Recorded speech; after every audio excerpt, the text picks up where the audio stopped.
Hello, this is Julian with Coffee Reviews, and today we'll be reviewing the Fabian Lomas Wash Processed Ecuador from Apollon's Gold. There's the bag right there. And Apollon's Gold, based out of Tokyo, Japan, and their offer of threats appeared on this channel on numerous occasions, including quite a bit towards the end of 2023, as at that time they were one of my favorite coffee roasters in the entire world. That being said, we didn't feature them much throughout 2024, and there's not necessarily a specific reason for that. It's largely because I was waiting for them to release something that did catch my interest. So towards the end of 2024, I decided to purchase several of their coffees, and it'll be interesting to see how they turned out, as this right here is day 70.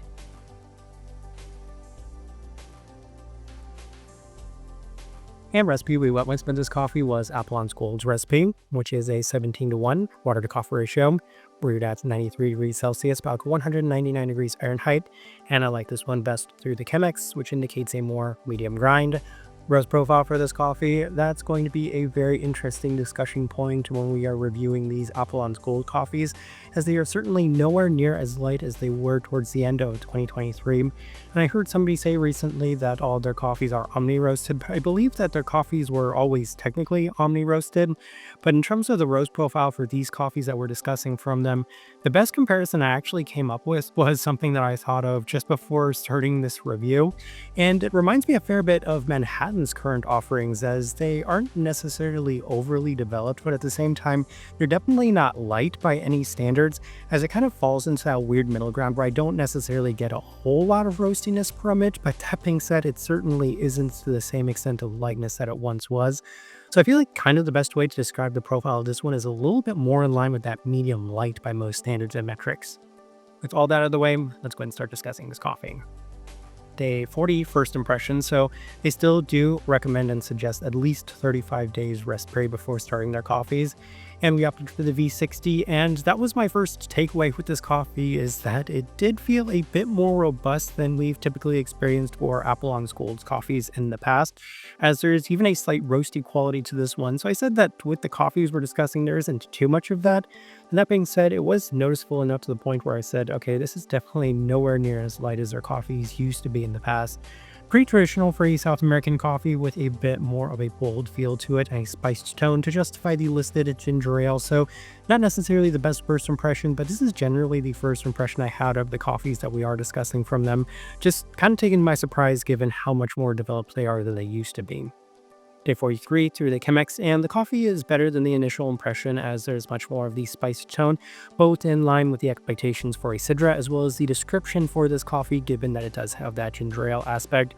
It does continue to stand out as the most abundant quality within this coffee, as there's also some additional citric qualities and a very slight smokiness presented to this one as well. So very much in line with what I was expecting for a Sidra coffee, and it's kind of interesting that I purchased this coffee to begin with. We needed a forced coffee to add to our order to get to a minimum, and that's why I picked this coffee out, even though on paper it's not my type of coffee whatsoever. I was kind of curious to see what would happen with this one, and as of this moment, it was pretty much what I was expecting for a Sidra coffee, but certainly not what I was expecting for an Apollon's Gold coffee. Day 46 through the April Brewer, and it does feel like the coffee is opening up a bit, as there's more of the listed citric qualities to it, and a bit more of a pronounced fruit sweetness in general, as the spiced tones of the listed ginger ale do continue to remain the most abundant quality within this coffee. Day 49 through the V60 with Apollon's Gold's recipe, and the coffee is aligning itself much more with the listed notes, as the ginger ale continues to remain pretty pronounced within this coffee, complemented by an abundance of citric qualities. So I believe they have something along the lines of lemon listed on here. Makes perfect sense. Every part of this description for this coffee makes a lot of sense. There's a notable candied aspect to it as well, though the entirety of this one does continue to remain just a bit more bold, robust, and intense. And it's kind of funny thinking back on it. Our first ever Apollon's Gold reviews were that the coffees were on the complete opposite side of the spectrum. They were way too tame, subtle, and delicate, to the point where I wasn't able to pull too much out from the descriptions of those coffees. And now we've kind of swung the pendulum in the entirely opposite direction. Day 52 through the Chemex with Apollon's Gold recipe, and there are some more struggles to this coffee, as it's notably less defined this time around, offering a much more generic feel reminiscent of the second experience that we did have, which was also with the Chemex. It is offering more of those spiced tones with a generic citric quality and still more of that slightly developed profile to it. A55 through the V60 with Apollon's Gold's recipe, and there continues to remain a lot of struggles with this coffee all around, as it does feel, once again, pretty generic with a slight bit of those developed qualities to it, and that continued to be a theme not just with this coffee, but some of the other coffees that we are discussing from them. Spice tones do feel relatively toned down, leading to a less pronounced and defined cup in general, and I mean, I could give or take that, but given that there wasn't too much within this coffee in terms of intensity, having the one quality that was most abundant toned down didn't necessarily help in general. Day 58 through the Chemex with Apollon's Gold's recipe, and it was the best that had been to this point, as the listed notes are the best defined that they had been, with much more of a listed ginger soda-like feel, complemented by these slight sugariness and citric lemon qualities to it as well. Mostly pronounced and lingering aspect is the cider-like spiced tones to it, which has been pretty consistent within this coffee, even if at times was a little bit more toned down. And then day 61, final notes we have through the Chemex with Apollon's Gold's recipe, and it does still perform a bit better than some of the earlier days, as it's really offering a pretty prominent ginger soda-like feel with a complementary citric quality to it. One of the better defined coffees that we did receive in this set of Apollon's Gold coffees, so make of that what you will. Alright, so let's go ahead and prep the tasting wheel, so you can see what we're getting. And we have a handful of level 4s, so let's go through those. We'll start with the cleanliness level 4, and there definitely wasn't enough to take away from the overall cleanliness and the clarity of this coffee, even with there being a slight bit of a smoky, roasty developed quality towards the beginning. It's something that seemed to dissipate over time, but it didn't negate the fact that towards the end of it, and I should say throughout the entirety of it, it did still feel a little bit more robust, and you could kind of feel that this coffee isn't quite as light as it has been in the past. So kind of mixed feelings on that. Cleanliness did reach that level 4 though, mostly because the spice tones in this one are pretty prominent, pretty well defined. Finish level 4. And the finish, it does offer that kind of lingering, robust quality to it, that much more traditional South American feel, as I think a lot of the citric qualities within this one were a little bit more toned down and diluted, given that this coffee did just feel a little bit more developed than what you might expect from something like this otherwise. So as a result, a lot of those much more prominent citric qualities that you could expect from this coffee, a lot more of those spiced qualities, they were there, but at the same time, it just felt a little bit more muted, toned down in place of a much more generic coffee-like feel. Spice level 4, I do have to say the most consistent quality of this one is that listed ginger ale. It made a lot of sense that it was listed on here, and it's something that I was always fully expecting for a citric coffee. Citrus fruit level 4, the second most abundant quality, but I feel like a broken record at time kind of describing these citric coffees, as those two things continue to remain very prominent qualities within citric coffees, which are some of the main reasons why I'm not necessarily the biggest fan with them. So we'll go ahead and move on to the level 3s, because I think that's where the really interesting aspects of this coffee start. Sweetness level 3, not necessarily an overly sweet coffee, but when it comes to citric coffees, I do tend to have mixed impressions of the overall sweetness to them. And this one, I don't think at any point came close to scoring higher than that level 3 mark. It did have that much more generic coffee feel, which I did feel like it kind of kept this coffee toned down in terms of the sweetness as well.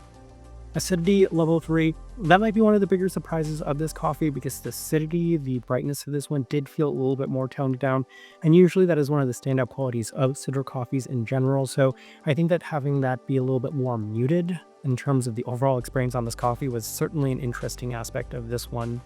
Florality level 3, a little bit more of a generic floral tone to it, getting a little bit more of a citric florality to this one. So that did seem to be justified at a little bit more of a medium level to it, but I think in theory I would have expected a little bit more from a coffee like this.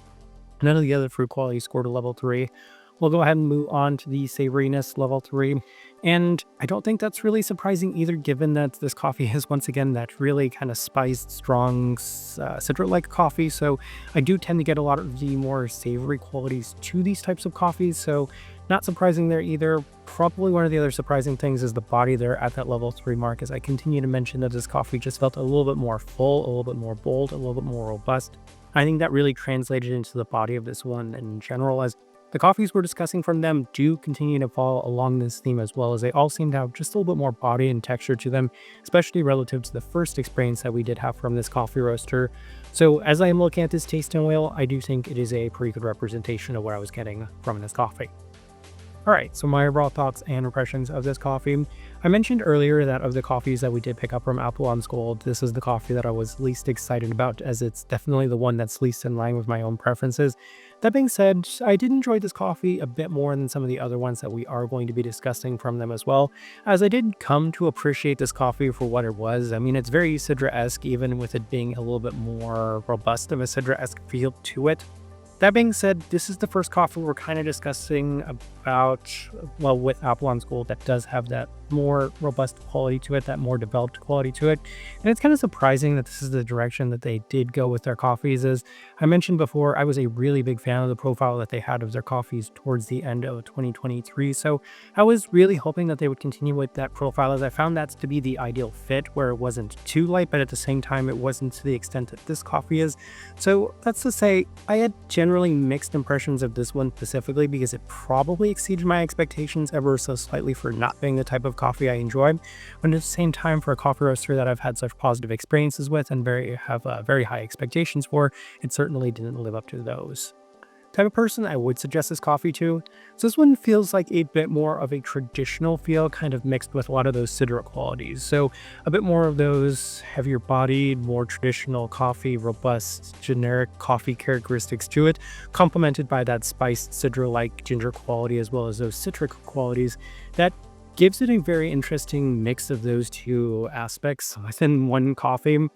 I think that's honestly the best direction I can point somebody towards on this one, and the best way I can leave this review. If you by chance had an opportunity to try this coffee, I'd love to know your thoughts and impressions of it as well. If you're enjoying the content, give this video a like, subscribe if not already subscribed. This right here has been a review of the Fabian Lomas, washed processed Ecuador from Apollon's Gold. Thank you for watching.